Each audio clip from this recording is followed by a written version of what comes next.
Alright, ladies and gentlemen, welcome to the channel. You know who it is. It's World of Wrestling. Here today to discuss about AEW, or not AEW, excuse me, WWE Monday Night Raw, March 25th, 2024. We already did Dynamite last night.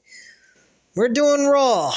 I hate doing these Raw reviews, even though the show wasn't bad at all, but it's too much shit to cover. 3 hours suck. But yeah, as I already mentioned, The Rock, Cody Rhodes segment was awesome, very enjoyable. Cody started off the show. Says he basically asks the crowd what do they want to talk about. Generally the same old shit. Rhodes says he could say nothing. We're in the final awkward 2 weeks before WrestleMania, when the time for talking is over and time for fighting has arrived. Last week on Smackdown, even before Roman Reigns said a lot particular on his friend Pat McAfee's show, Rhodes has the crowd cheer McAfee and Michael Cole. Rhodes has lost his train of thought and then remembers Roman Reigns referred to Rhodes on Pat McAfee's show as a politician. He doubled down at their face-to-face confrontation on SmackDown. A Roman sucks chant picks up, and Reigns said that Rhodes is making promises he can't keep. The city, more than any other, should know that when Rhodes makes a promise, he keeps it. There have been some unique asks. Okay. The other night,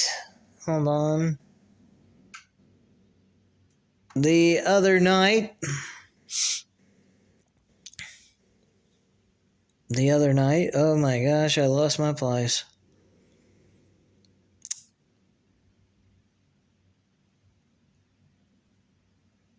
Okay, hold on. This is retarded. The other night, a man held up a sign asking if Rhodes would be his best man. Rhodes is doing it and paying for the bachelor party.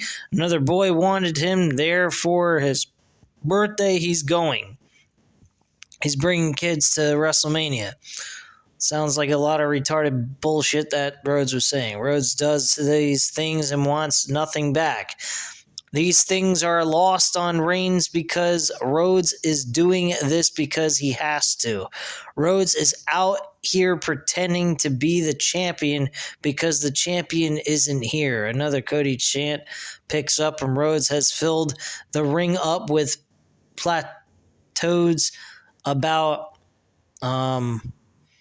Reigns. Rhodes respects Reigns, but he also knows that Reigns took away his biggest dream last year, something they should have mentioned during the SmackDown show last Friday, and they didn't mention it, but they mentioned it here on Raw. Funny how they do that, but they don't do it at a face-to-face confrontation.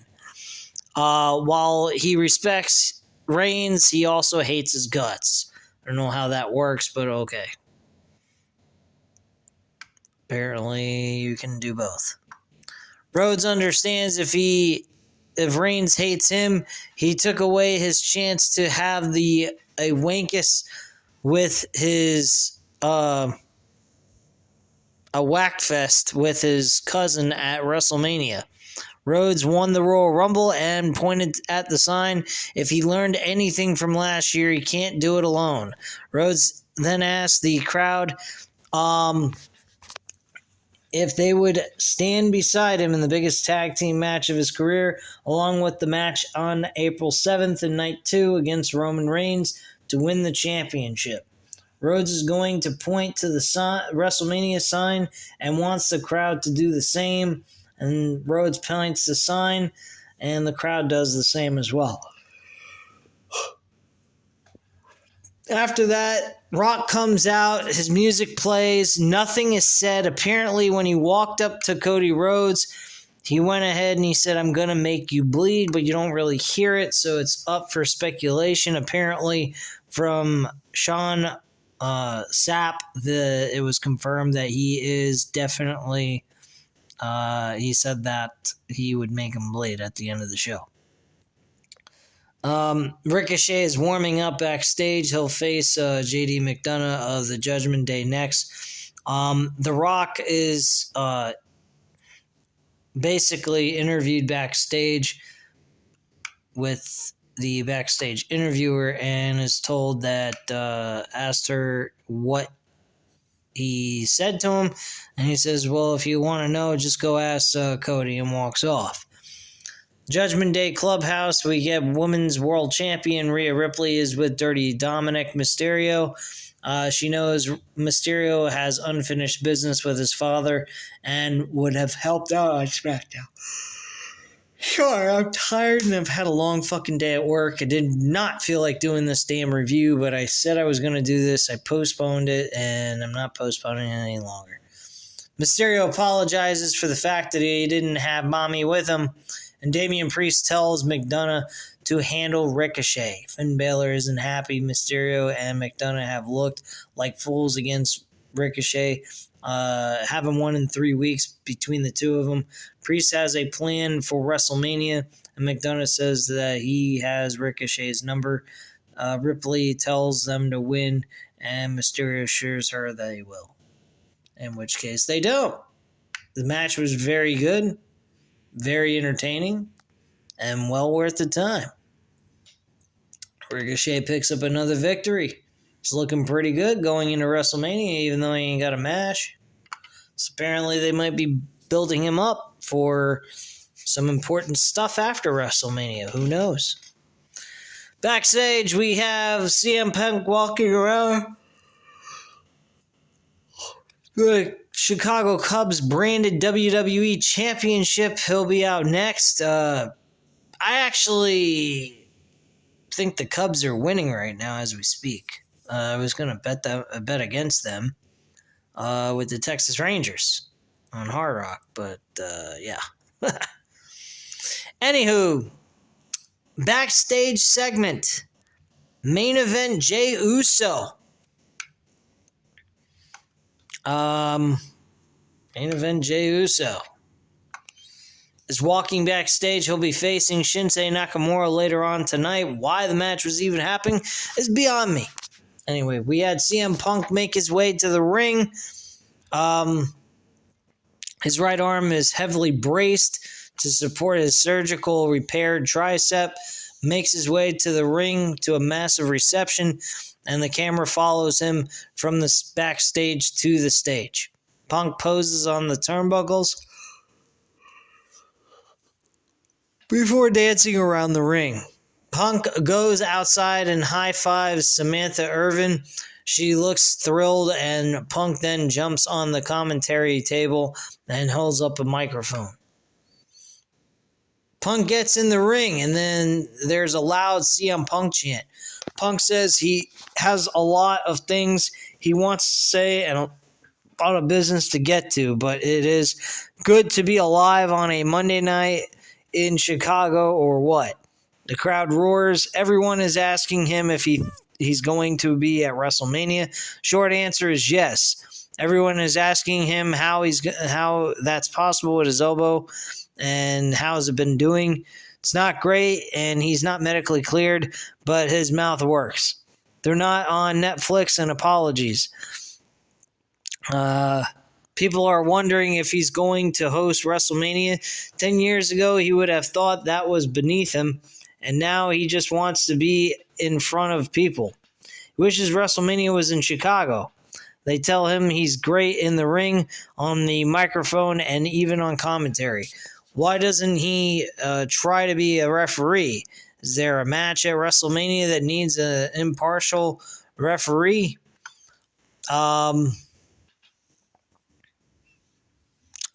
Is there a match at WrestleMania that needs an impartial referee? A lot of people ask him questions and talk about him.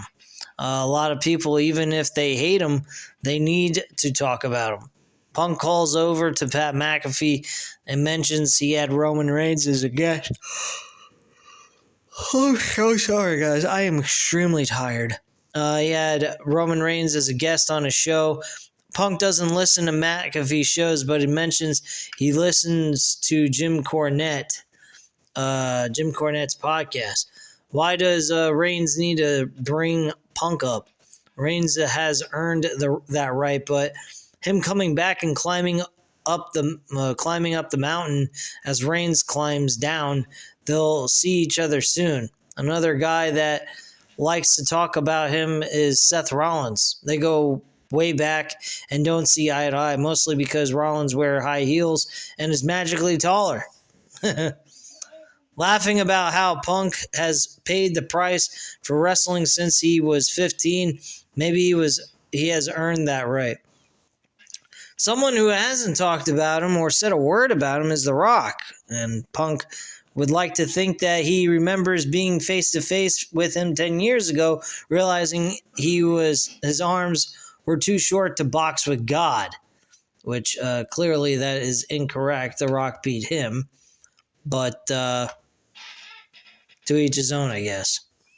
Then there's Drew McIntyre. The crowd boos, and when you have a problem in Chicago, you handle it face-to-face like a man.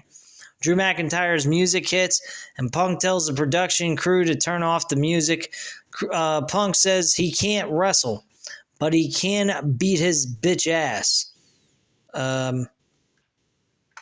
McIntyre stays on the stage. McIntyre says the last time they were in the ring, he stomped Punk's injured arm. McIntyre prayed for this. Punk asked if he's a Scottish psychopath in a kilt or a troll in a skirt. That was a funny line. McIntyre warns him he can be canceled for talking like that. McIntyre walks around ringside and says this is a divine intervention. McIntyre points out the checklist on his shirt, which includes injuring CM Punk, but Punk interjects that he's never had to sell a t-shirt with another man's name on it. McIntyre says that for someone who's straight edge, not drinking or doing drugs, he sure spends a lot of time in rehab. I thought that was funny. McIntyre stands on a commentary table. And McIntyre doesn't hate Punk. Punk completes him. Punk tells Chicago to boo McIntyre. McIntyre says Punk is his muse. When he's lifting weights Punk could never do in his prime, he uses what he did to Punk to get through that last rep. At Elimination Chamber, as the first man in and having a busted eardrum, the thought of injuring Punk helped him persevere. Punk tells him to get in the ring, but McIntyre mentions he probably has a weapon. And McIntyre sits on the table and says he wants Punk to have a front row seat at WrestleMania. Everyone will know he's the chosen one. Punk asks who chose him. And he was referring to Vince McMahon in that comment, which I thought was actually fucking good. What a paragon of good virtue chose McIntyre. It wasn't the people of Chicago or San Antonio. McIntyre says all Punk is good at is running his mouth. He's still months away from coming back, so he should get it all out now. McIntyre feels like a fan watching. Since Punk is only good at talking, he should be the guest commentator at WrestleMania. Then Seth Rollins comes out, makes his way to the ring. The crowd loudly sings Rollins' song, and Rollins gets in the ring with Punk. McIntyre is still standing on the commentary table. Punk and Rollins go face-to-face. A CM Punk chant fires up, and Rollins welcomes Chicago to Monday Night Rollins. Now that we've firmly established whose show this has been, and will be, if these two children, Punk says it can be Rollins' show, but this is his city, and Rollins says if they are done trying to out-troll each other, they can get down to business. these two morons had a brain cell between them, they would know you don't get to make decisions for the World Heavyweight Championship match at WrestleMania if you're not in it. Since they want to take everyone's opinion into account except the champions, why don't they poll the people of Chicago? At WrestleMania, should CM Punk be on commentary for the World Heavyweight Championship match?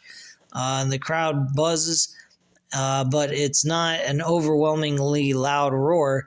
The crowd then chants referee, and Rollins says Punk injured his counting arm, but Punk drops down and counts with the left arm, and Punk then pops up because this is going off the rails and says he could be objectively fair with these two dipshits.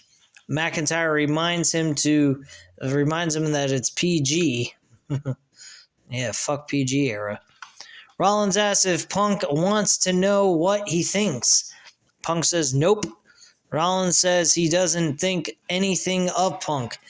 Punk hasn't crossed his mind since the last time they were in the ring, and Punk is a non-factor. If Punk wants to be a commentator or a referee at WrestleMania, it doesn't matter. Rollins says the people think he needs Punk. The truth is, Punk needs Rollins to have a moment. Having Punk narrate Rollins' final hour excites him. The way things are going for Punk, this is the closest he'll get to a world title match at WrestleMania, and Rollins warns Punk to stay out of his way.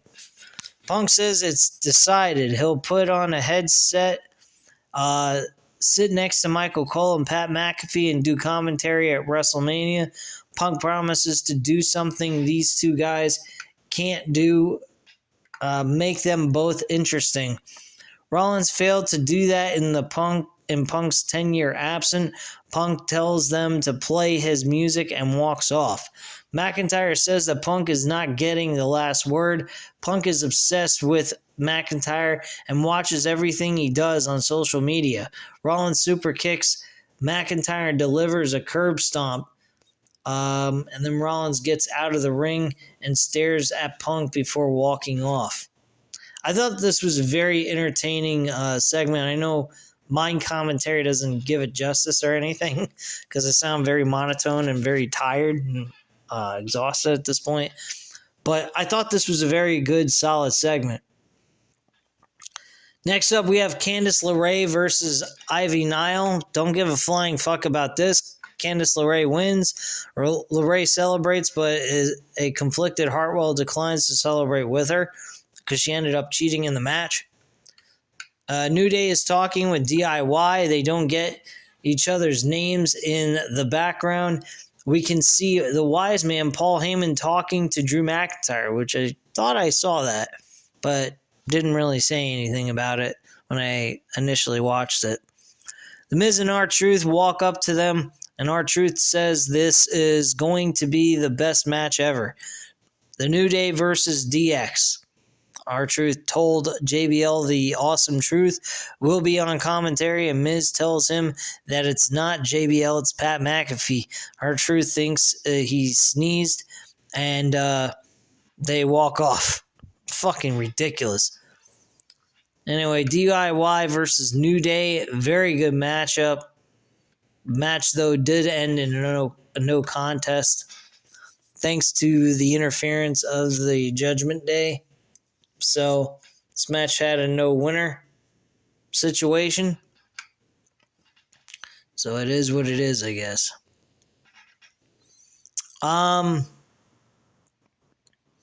Moving past that, Jackie Redmond asked the American Nightmare Cody Rhodes what The Rock said to him earlier tonight. Rhodes says he doesn't want to talk about it and repeat it. It was a promise The Rock cannot keep.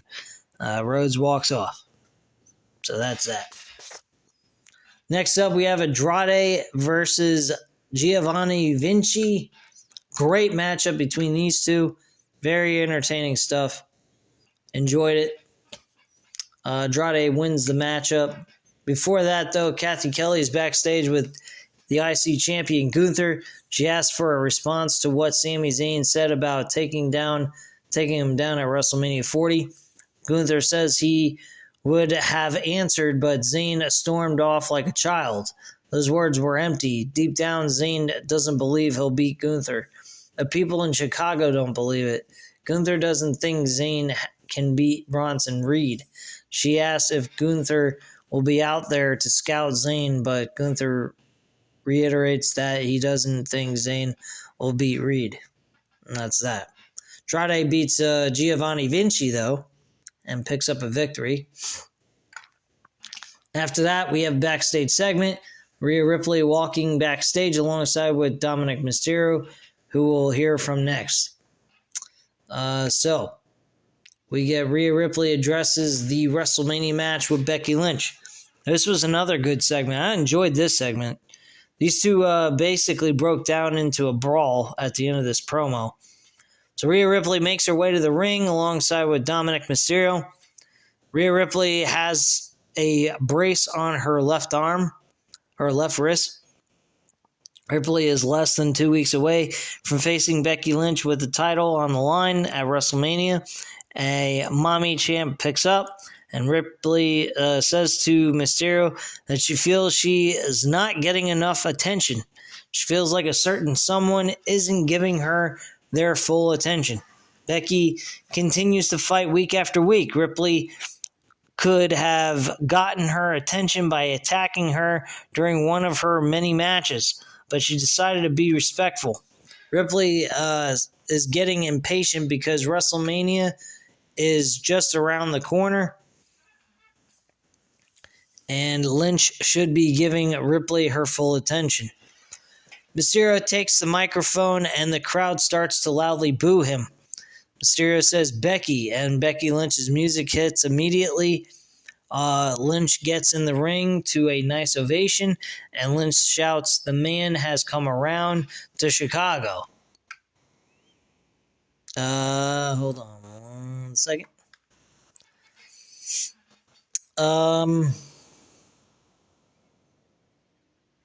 Okay, so Lynch stares at WrestleMania opponent, and a Becky chant picks up. Lynch says she doesn't have to wait for Ripley to have a 20-minute match to feel safe to come out and confront her. That's what Ripley has done to her. Lynch could never do that because Ripley doesn't compete on Raw anymore. Ripley asked why she would wrestle before the biggest match of her career. She doesn't have to prove herself week after week. Lynch says that is the problem. They have two different interpretations of what a champion is. To Ripley, it's posting her ass online to get attention. To Lynch, it's busting her ass night in and night out to prove herself. There's always going to be someone newer, younger, and hotter. And the long game is skill, merit, and survival. It's how you come back from not being the chosen one. Ripley hasn't experienced that yet, and at WrestleMania, the man will give her a new experience. At this point, Rhea Ripley drags her daughter into this, says that her daughter's going to be on the couch watching her beat her mother, Becky Lynch, and then uttered the words that her daughter will be calling Rhea Ripley her mommy. That did not settle well for Becky Lynch. Everything else, comments about how Lynch is a cockroach and so forth, kind of rolled off her back. But mentioning her daughter, she didn't think that was a very smart joke.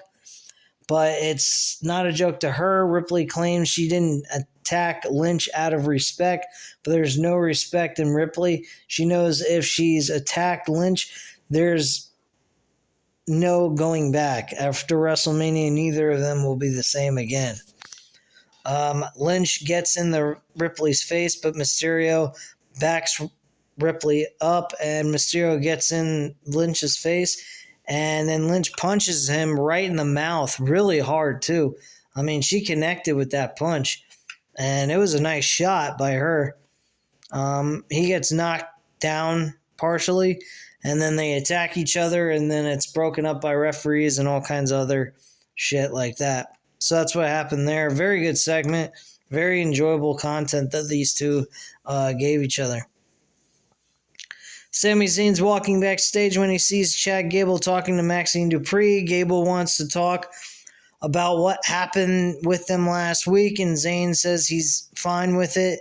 He wants to make Gunther eat his words, and Gable says Gunther wants to ruin Zayn's focus. Zayn needs to focus on the task at hand and get his head out of his ass. Zayn says Gable is right and WrestleMania is 2 weeks away. Zayn knows what he has to do tonight and appreciates Gable saying that. They shake hands and Zayn walks off. Next up, we have Bronson Reed versus Sami Zayn. This match was surprising to see Sami Zayn actually lose to Bronson Reed in this situation. I thought he was going to walk away with the W here, and he didn't. Bronson Reed walks away with the W, and Zayn's on a continuous losing streak now. Or at least like he's working on one. He already suffered a loss here.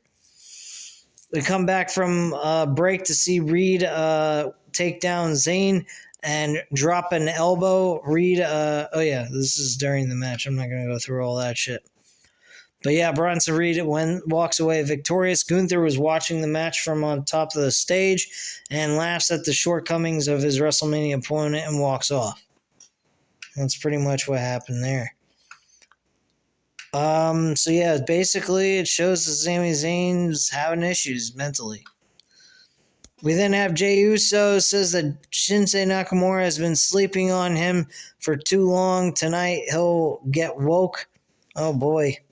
Solo Sikoa and Jimmy Uso walk up to Jey, and Jimmy says no yeet and laughs before walking off. Jey sneers at his twin brother, who is also his WrestleMania opponent.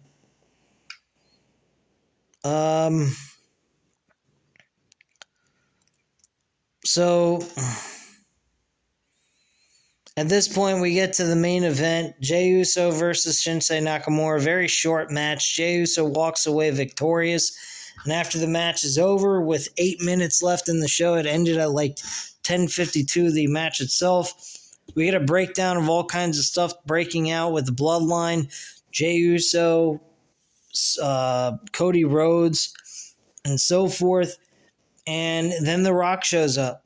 Rock beats the living shit out of him, talks all kinds of trash, makes him bleed, and not one fucking hand was or attempted to throw a punch on The Rock, making him look like The Rock's bitch, per se. That's what happened there. I've already discussed about what happened in full detail, my thoughts on what they need to do with that, and how to take advantage of that opportunity. And that is on the video that was uploaded earlier this week. So if you haven't checked that out, go ahead and check that out. I highly recommend it. It's about 15 minutes long. It's very enjoyable. A lot more enthusiasm than I sound like. More enthusiasm than I do now. And that's on account of the fact that I'm tired. I'm just want to relax and go to sleep. But anyway, guys, that's all I have to say at this time. You know what to do. Hit the like button if you like this video. Hit the subscribe button if you're not already subscribed to the channel. And leave a comment down below. I'll definitely get back to you on that. Thank you guys very much for watching. And have a great night, guys. Bye.